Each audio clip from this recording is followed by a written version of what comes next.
TTT Throwdown!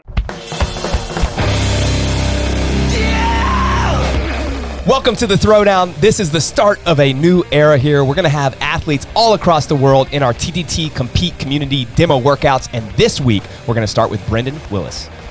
This week's Throwdown is 3 double dumbbell movements, 10, 9, 8, 7, 6, 5, 4, 3, 2, 1 of each. Double dumbbell power snatch, bench press, and double dumbbell hang squat clean. Oof. Let's see it. Let's see it. All right, Brendan Willis. Throwdown. Lots of dumbbell work. I'm going to try to go unbroken. It's a bold strategy. I don't know if Right off the top. Right off the top. He gets bonus points for the WrestleMania shirt. And the mustache. And the honesty. Yeah. The pause, and then that's a bold strategy. Which is true. That is a bold strategy because you're going to go straight from hang squat cleans back into dumbbell snatch, which everyone will see in a second. Tell us a little bit about him. Yeah, Brendan is an engine machine. For those that have been in the TTT Compete program, you've seen his scores. Like this guy, he can get like top 20 in the world in an open workout that's just engine-based with no like heavy bottlenecks.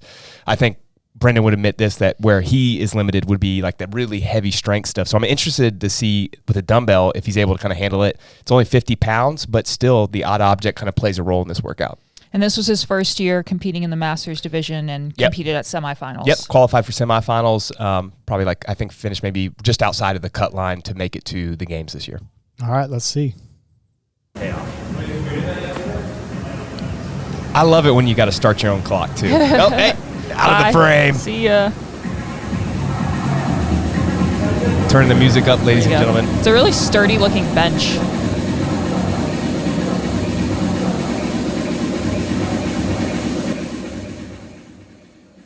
Why is This guy in the background getting some... Those are some of my favorite. Helps with my golf swing. 2, 1, and we're off. All right, so it starts with double dumbbell snatch. I'm a huge fan of dipping underneath the dumbbell. I know you kind of like doing the press out like he's doing, yeah? It depends on the workout. For this one, I probably would dip under because of the bench press coming up. But I do... You know, sometimes this is a little quicker, so if you're worried about grip limitation, this could be a good idea. That is true. Yeah, I think we'll just see how it plays out for this. That was a really good transition from the snatch to the dumbbell bench. I think setting it up where you are kind of perpendicular and then you can quickly turn if you're going to go unbroken in this. I know a lot of people are going to have to take some rest breaks, but that's a really good strategy. How many reps did you just do? I counted 11. Well, I think because you're supposed to start at the top. Oh, right. Okay, yeah.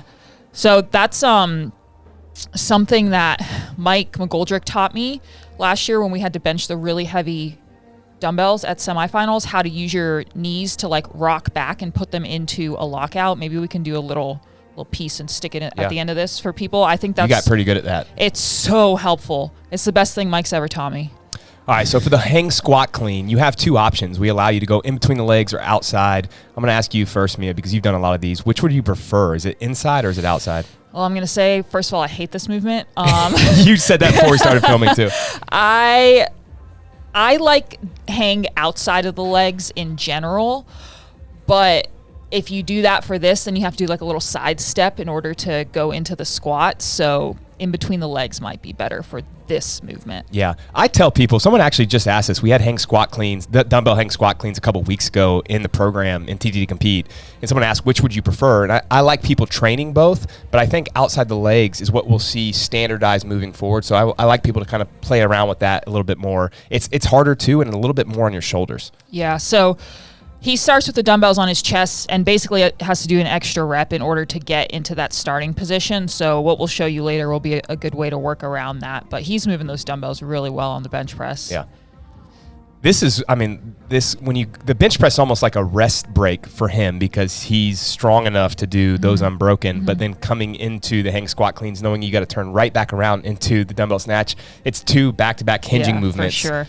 I think for most people, even if bench is something that you struggle with, that's going to be the part of the workout where you catch your breath. Because even if you have to break it up, then you are resting even more. But these two hinge movements I think they're going to get pretty grindy back to back. I like he has a little bit of a wider base on his squat. We talk about that a lot. If you have open hips, then spread out a little bit. It shortens your range of motion, especially in a hang position like this. So you kind of get underneath it quickly.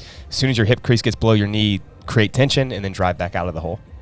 So strategy-wise, personally, I would take a different approach here. I would be doing small sets right away and taking short rest breaks in between. That was a pretty long transition in between the two. If you were to take that transition and then say someone who broke this set into 3 and took, 2-3 second breaks, maybe it would average out, but I think the total fatigue accumulating throughout the workout, you'd be put in a better spot just doing some smaller sets. Yeah, that's a good point. He said in his intro that he wanted to keep it unbroken. So if it's like a training stimulus, hey, I want to do this unbroken, you could try that. But I agree with you, Mia. I think especially, again, going back to how dense it is from hang squat clean into the dumbbell snatch and then having to turn back around right after bench and do hang squat cleans again, probably makes sense to just do like really short, fast sets, stay over the dumbbells, and get those done as quickly as you can. What is this little bar right here on his bench? I actually was wondering that. Is it to hold it? I don't know. If you're like dragging it around? Oh, maybe. He has really good speed into the bottom. He looks really comfortable in this movement. Yeah, this actually looks much easier than I thought it would be. But again, he is a good squatter. We talked about maybe he's a little bit weaker than some of the guys in his division. But if it's lighter dumbbells or lighter barbell, he's great at squatting. He has good squat endurance, and he's just really fast. Yeah, he just looks comfortable. Who do y'all like on his shirt the most? Stone Cold, Undertaker, HBK, or Roddy Piper? Undertaker, man. Undertaker? I don't know what any of those words mean. Well, you got to pick one. Say Stone Cold. Okay, Stone Cold. Do it. Do the whistle. Do the. Oh, I know. Cold Stone. Cold Stone Creamery is pretty good. His rest breaks are getting a little bit longer going in the dumbbell snatch, which is going to happen. I think knowing that the reps are going down, though, you got to make sure that you're pushing yourself to get back on them right away. Oh, the press out's getting a little bit harder. And this is, Mia, where you talked about earlier that dipping under may make sense for those that are going to struggle with the bench press. If you're grinding, because that's a lot of shoulders and triceps to press out there, it may make more sense to dip under a couple of your last few reps. Maybe it's like 3 press outs and then 3 dip unders. Yeah, I also think that hang squat clean is not really a shoulder rest because that front rack can be, it's a very active position. And you're swinging the dumbbells the whole time. So I think just be ready for shoulder fatigue to accumulate quite a bit here. If someone's going to break during this bench part, how do you recommend them do that? Like, do they sit back up and put them on their knees? Or I would. Yeah, I would try to get into a true resting posture, even though it's going to take a little extra time. It makes sense because if you're going to rest there before you get the hang squat clean so you can have a fast transition to the dumbbells again when they're on the floor. Yeah, if you can rest with them on your knees without putting them all the way on the floor, that's ideal. But if you're really going to true failure and you need to totally rest your arms, and you just have to put them on the ground. Yeah. Let's see. I'm trying to track these rest times. They've actually been pretty consistent, but they're definitely, I think, I don't even know what round he's on. Maybe the round of 4 or 5 here. He doesn't need that long of a break. 4 reps. Yeah, the lockout's getting real grindy. Is that 6? 6? Okay. I mean, he's still doing a really good job. Most people break 10, at least down to 6. And then if you want to try to go unbroken 5 to 1, that may make more sense. Yeah. His transition into the bench has been really good. He just puts the dumbbells right on his knees, takes a couple breaths, and then rocks back to start. He did mention to me, sent a note. And by the way, thank you, Brendan, for doing this. We're going to have other athletes that are going to demo, which I think is really awesome.